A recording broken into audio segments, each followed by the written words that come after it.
All right, here to dispel another misconception you hear on the internet all the time. You can't play a major 7 note on a dominant 7 chord. Absolutely ridiculous. This is so frustrating. I'll just do an example. And this is straight off. This is a straight up George Benson line. He does this one all the time. He does it fast. He does it slow. And you'll hear it works absolutely perfectly. So let me see here. Hopefully you can hear that in my guitar.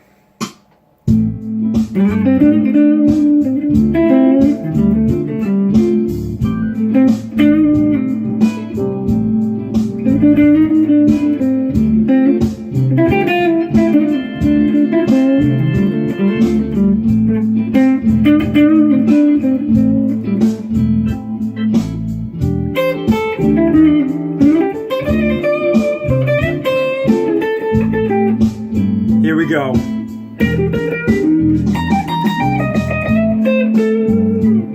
Resolved on the major 7 over the dominant 7 chord. Works absolutely fine.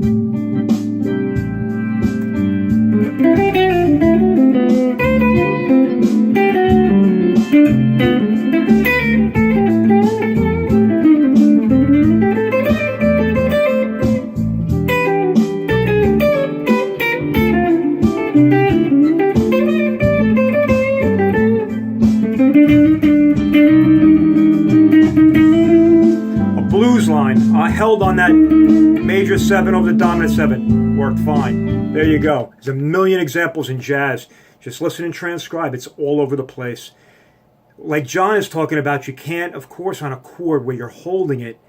That's a different thing. But you have to, John, you should state that. And I know you know what you're talking about. So don't take me wrong on here. When you're holding a chord, all the notes are being heard together. So, of course, that's totally different. When you're improvising and making up lines, there's space and there's cracks in there. You're hearing the resolution and the movement of the lines. I've gone over this a million times. But all the jazz players do it. So you have to distinguish between if you're talking about playing a chord melody and when you're holding something and you're hearing everything lined up together. That's not the way you improvise in solo over a song. That's why it's different than heavy metal and rock, where you hear the pounding of the notes and everything is on top of the beat. Jazz isn't like that. It's all floating in between. You can play almost anything as long as you resolve it right. But that major 7 note on the dominant 7 sounds really sweet and like Bob Berg. I wish I could remember the tune, but he plays this song where he plays that note and he milks it, and it's beautiful. You would never think anything of it. It's like, oh, what is that note? It's so sweet. And it's a major 7 on the dominant 7.